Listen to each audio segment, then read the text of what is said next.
नासिक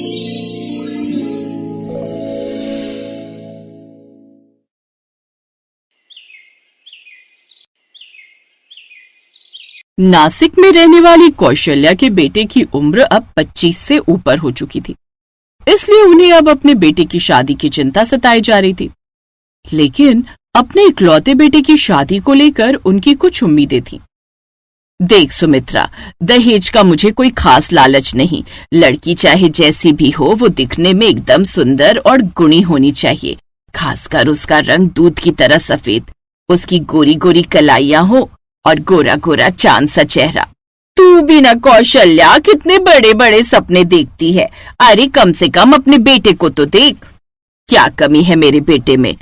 दरअसल कौशल्या को एक गोरी बहू चाहिए थी, क्योंकि वो नहीं चाहती थी कि उसके बेटे की आने वाली बहू काले रंग की हो और आसपास की औरतें उसके काले रंग को लेकर उसे 100 बातें सुनाए, जैसे आज तक उसको सुनना पड़ा। उसने कई लड़कियां देखी, लेकिन हर लड़की को उसके रूप के चलते वो रिजेक्ट कर दिया करती। और एक दिन उसकी बहन उर्मिला उससे मिलने के लिए उसके घर आई। अरे कौशल्या, क्या हुआ?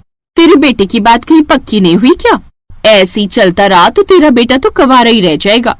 तू तो अपने बेटे की दुश्मन बनती जा रही है। तू बहन है मेरी या दुश्मन? तू नहीं चाहती क्या कि उसकी शादी अच्छी लड़की से हो?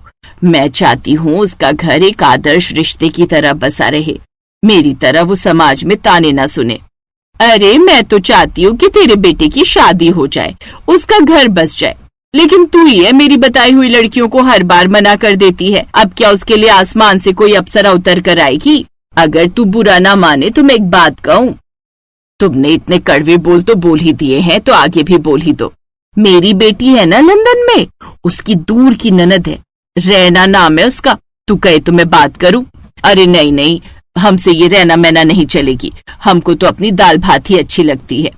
सोच ले, लड़की बहुत सुंदर है और दूध की तरह गोरी। देख लड़की अच्छी है, करवा ले लड़के की शादी उससे, जिंदगी बन जाएगी तेरे लड़के की। ऐसी लड़की ना तुझे दोबारा कभी नहीं मिलेगी। अभी भी समय है तेरे पास, मेरी बात मान ले। ये सुनते ही कौशल्या सोफे पर चढ़कर नाचने लगती है, क्योंकि वो तो शुरू से ही गोरी लड़की चाहती थी। बात आगे बढ़ती है और रस्मो रिवाज के साथ विदेशी रैना की शादी अखिल से हो जाती है। शादी करके वो अपने ससुराल आती है। ओह गॉड, मुझे कितना पसीना आ रहा है यहाँ पर, ऊपर से कितनी ज्यादा गर्मी है। हमारे लंदन में तो बिल्कुल भी गर्मी नहीं होती, और कितने मच्छर हैं यहाँ, वहां तो होते भी नहीं है। ये मैं कहाँ आकर फंस गई। अरे बहुरिया, बरसात गर्मी सर्दी सब सहना है, अब तुझे यहीं रहना है। अपने कमरे में जाकर आराम कर ले, मैं नहीं चाहती कि तू बीमार पड़े। अखिल भी कुछ देर में आ ही जाएगा। रैना सबकी बातें सुनकर अपने कमरे में आराम करने के लिए चली जाती है। वहां जाते ही वो अपना घाघरा खोलकर रख देती है, जिसके नीचे उसने छोटे से शॉर्ट्स पहने होते हैं। उसने इधर चेंज किया और उधर अखिल देसी दूल्हा बना हुआ दाखिल हुआ, और वो क्या देखता है? बेबी, ये क्या है? क्या है? हाँ, मैं तो सोच रहा था सुहागरात है, घूंघट उठाऊंगा, लेकिन घूंघट तो छोड़ो, यहाँ तो लहंगा भी नहीं है। क्या है ये सब? ओह गॉड, अब हिंदी फिल्मों के हीरो की तरह ये सब ड्रामे मत करो। मुझे बहुत गर्मी लग रही थी, इसलिए मैंने लहंगा उतार दिया। अब तुम जल्दी से एसी चालू कर दो, इस गर्मी में तो मैं पागल ही हो जाऊंगी। It's so hot. अब तो मैडम जी पागल होने के लिए तैयार रहो, क्योंकि हमारे यहाँ ये गर्मी तो पड़नी है, और नासिक में तो कुछ ज्यादा ही पड़ती है। और बात रही एसी चालू करने की, तो वो तो मैं नहीं करूंगा। लेकिन क्यों? क्योंकि हमारे घर में एसी है ही नहीं। एक कूलर है, लेकिन वो माँ के कमरे में। अब आपको तो बिना एसी और बिना किसी सुविधा के सोना होगा। Oh no, what the hell is this? ये सुनकर हो गया उसका दिमाग खराब, क्योंकि ये उसके लिए बहुत बुरा था। उसे ठंडे वातावरण में रहने की जो आदत थी, ऐसे में वो भला गर्मी में कैसे एडजस्ट कर पाएगी? अगली सुबह, बहू अब कुछ बढ़िया सा खाना सबके लिए बना दे। सब लोग तेरी पहली रसोई का खाना खाना चाहते हैं, फिर वो ढेर सारे नेक भी देंगे। व्हाट? खाना? बट मुझे खाना बनाने को नहीं आता है, मैं सिर्फ बेक करना जानती हूँ, और इस गर्मी में मैं अगर रही ना तो मुझे तो लगता है कि कहीं मेरा ही तंदूर ना बन जाए। सच ही कहा है किसी ने, ये बाहर देश की लड़कियां भी ना बड़ी ही छुई मुई सी होती हैं। कुछ घंटों बाद तेरी मुंह दिखाई है, ऐसे में तो तू अपनी शक्ल इतनी बिगाड़ लेगी तो कैसे चलेगा? सबको दिखाना भी तो है कि मेरी बहू कितनी सुंदर है और मैं कैसी चांद सी बहू लेकर आई हूँ। मुझे तो लगता है इस गर्मी में मर ही ना जाऊं, वॉमिटिंग जैसा फील हो रहा है। I can't handle this. Raina गुस्से में बाहर आ जाती है। ये गोरी बहू के चक्कर में तो खाना भी ढंग का ना मिला, तब खुद ही कुछ बनाना पड़ेगा। कुछ घंटे बाद कौशल्या रैना के कमरे में आती है। बहू अब तैयार हो जा, तेरी मुंह दिखाई की रस्म है और अच्छे से तैयार होना। तभी उसकी नजर अपनी बहू के चेहरे पर जाती है, जिसके चेहरे पर गर्मी के चलते रैशेज हो गए थे और बड़े बड़े दाने भी। हे भगवान, ये कुछ ही देर में परी से ताड़का कैसे बन गई। अब कौशल्या को ऐसे ही अपनी बहू को सबके सामने ले जाना पड़ता है और लोग तरह तरह की बातें बनाने लगते हैं। ये क्या कौशल्या आंटी, ये आपकी बहू है? आप तो कहती थी मैं ऐसी बहू लाऊंगी जो गाना गाएगी कि गोरी है कलाइया, पहना दे मुझे हरी हरी चूड़ियां।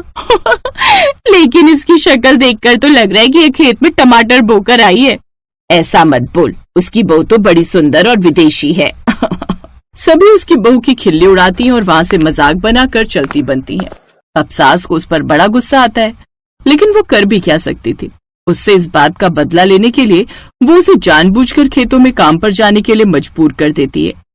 व्हाट? खेतों में जाकर काम?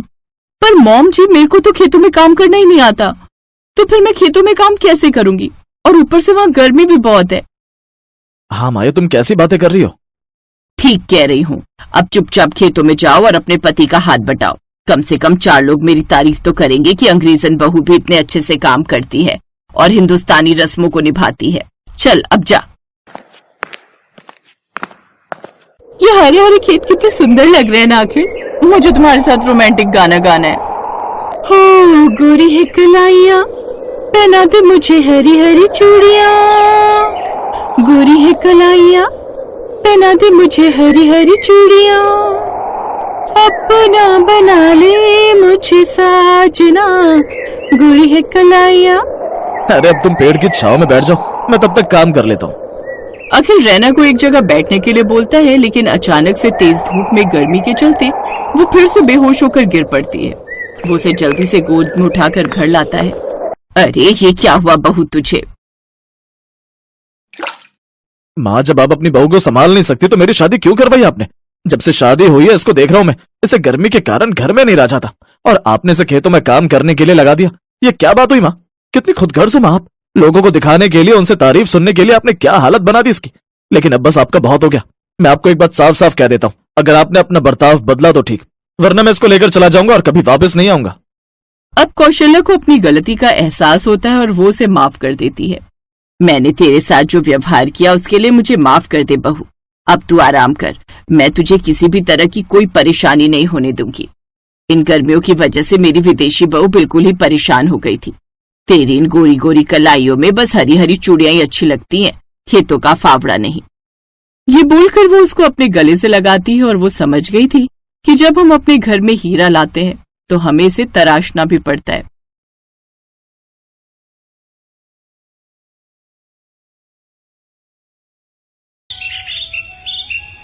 मनीषा कपड़ों के शोरूम में नौकरी करती थी। पति विनोद भी ऑटो रिक्शा चलाता था, पर पिछले महीने ही एक एक्सीडेंट में उसके पैर की हड्डी में काफी बड़ा फ्रैक्चर हो गया, जिस कारण वो पूरी तरह से बेड रेस्ट पर था। मनीषा के ऊपर ही घर की सारी जिम्मेदारी आ गई थी। मनीषा रोजाना सुबह नौकरी पर जाने से पहले घर का सारा काम निपटाती, अपनी सास और विनोद का खाना बनाकर विनोद को दवाई देकर फिर घर से निकलती। इसी कारण कई बार मनीषा को शोरूम पहुंचने में देर हो जाती थी, जिस कारण उसके साथ में काम करने वाली एक और लड़की सुमन, जो उससे जलती थी, वो शोरूम के मालिक को भड़काती रहती थी। क्या बात है सुमन, मनीषा दिखाई नहीं दे रही? सर जी, वो तो रोजाना ही देर से आती है, जब देखो बहाने ढूंढती रहती है। कभी उसका ऑटो रिक्शा खराब हो जाता है, कभी कहती है मेरे पति की तबीयत बिगड़ गई, कभी कहती है ये हो गया वो हो गया, कुछ ना कुछ बहाने लगाती रहती है। वो देखिए आ गई है। नमस्ते सर जी। क्या बात है मनीषा, टाइम देख रही हो? घड़ी में कितना हुआ है? ये कोई टाइम है शोरूम में आने का? है 10 बजे का टाइम है और 10:15 हो रहे हैं। 15 मिनट देर से आई हो तुम। सर जी, मैं 10 बजे तक आ जाती हूँ, बस आज ही लेट हुआ है। सुमन तो कह रही है कि तुम रोजाना ही देर से आती हो। इसका मतलब क्या सुमन झूठ बोल रही है? आज तो मैंने अपनी आंखों से देखा है। अच्छा बहाना बना लेती हो कमियों से बचने का। तुम्हें पता है त्योहार सिर पर है, ग्राहक सुबह सुबह आने शुरू हो जाते हैं। सुमन अकेले कितना संभालेगी? जाओ जाकर काउंटर पर खड़ी हो, और दोपहर का लंच आज तुम्हें सिर्फ 15 मिनट का ही मिलेगा, आधे घंटे का नहीं। मनीषा चुपचाप काउंटर पर जाकर खड़ी हो जाती है और ग्राहकों को कपड़े दिखाने लगती है। सुमन मन ही मन हंस रही थी, क्योंकि मनीषा की डांट पड़ने पर वो बहुत खुश थी। मनीषा सुबह से भूखी थी क्योंकि घर के कामों में उसे अपने लिए कुछ खाने का समय ही नहीं मिला। वो बेचारी पूरा दिन खड़े होकर काउंटर पर ग्राहकों को देखती रही और सुमन बार बार बहाने से स्टोर रूम में जाती और कुछ न कुछ खा पी कर फोन पर लग जाती। मनीषा ने पूरा दिन कुछ भी नहीं खाया था और शाम को भी जब वो घर पहुंची तो घर के कामों में लग गई। उसकी सास कोई भी काम करके राजी नहीं थी, बस सारा दिन बैठी रहती थी। विनोद की देखभाल करने से लेकर शाम का खाना बनाना, बस इसी में मनीषा की जिंदगी सिमट कर रह गई थी। क्या बात है बहू, आज रात की रोटी देने में बहुत देर लगा दी। ला रही हो माँ जी, बस दाल को तड़का लगा रही हो। तुम्हें पता है मुझे रात की दवाई लेनी होती है। अब तुम इतनी देर से खाना दोगी तो मैं दवाई कब लूंगी? कुछ तो सोचा करो बहू। मनीषा जरा पानी तो देना। जी अभी लाई। ऐसे ही घर और बाहर के कामों में मनीषा की जिंदगी गुजर रही थी, पर एक भयानक मुसीबत मनीषा के सिर पर मंडराने वाली थी, जिससे वो बिल्कुल बेखबर थी। मनीषा अगले दिन शोरूम में पहुंची तो मालिक गुस्से में आग बबूला बैठा था। मनीषा एक बात बताओ, कल हमारे यहाँ शहर के मशहूर रईस देवीलाल की बेटी पूर्णिमा लहंगा खरीदने आई थी। उसने 2 लाख रुपए का लहंगा खरीदा था। उस लहंगे को मैंने तुम्हें कल यही बोला था कि वो फिनिशिंग पर जाएगा, उसे संभाल कर रख देना। हमारे शोरूम में उस लहंगे का एक ही पीस था जो पूर्णिमा जी को पसंद आया था। तुम्हें पता भी है वो लहंगा एक जगह से बुरी तरह फट गया है। सीसीटीवी कैमरे में सबसे आखिर में तुम ही लहंगे को संभालती हुई नजर आ रही हो। शराफत से बता दो कि वो लहंगा फटा कैसे, क्योंकि सबसे आखिर में तुम ही शोरूम से बाहर निकली थी। नहीं सर जी, मैंने लहंगा नहीं फाड़ा, मेरा विश्वास कीजिए। मुझे कुछ नहीं सुनना। मैं तुम्हें शाम 6 बजे तक का समय देता हूँ। या तो तुम ये लहंगा कैसे भी ठीक करके दोगी या फिर पूरे 2 लाख रुपए तुम मुझे दोगी। मेरा तो नुकसान हो गया ना। अब जाओ यहाँ से और इसे ठीक करके ही लाना, नहीं तो पैसे लेकर आना, वरना कल सुबह पुलिस तुम्हारे घर पहुंचेगी। मनीषा रोती बिलखती रही, पर शोरूम का मालिक उस पर बिल्कुल भी दया नहीं कर रहा था। मनीषा रोती हुई घर लौट रही थी, तभी उसकी नजर सड़क पर एक बूढ़ी औरत पर पड़ती है जो सड़क पार कर रही थी और गाड़ी उसके सामने आने ही वाली थी। मनीषा झट से उस बूढ़ी औरत को गाड़ी के आगे आने से बचा लेती है। अम्मा संभाल कर, अभी गाड़ी से आपको चोट लग जाती। शुक्रिया बेटी, जीती रहो। क्या करूं, आंखों से दिखाई नहीं देता, इसलिए सड़क पर गाड़ी निकलने की भनक ही नहीं पड़ती। अम्मा आपके हाथ से ये पोटली गिर गई थी, ये लीजिए। बेटी तुम जानती हो इस पोटली में एक रेशमी कपड़ा है जिससे हम अपनी पसंद की कोई भी जादुई पोशाक बना सकते हैं।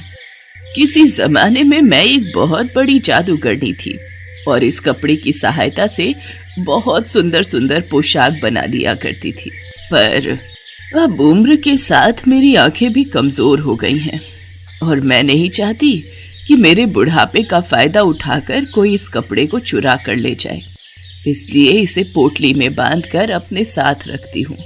पर मुझे लगता है अब मैं ज्यादा दिन तक इस दुनिया में नहीं रहूंगी और मेरा इस दुनिया में कोई भी नहीं है, इसलिए ये रेशम का कपड़ा मैं तुम्हें देती हूँ।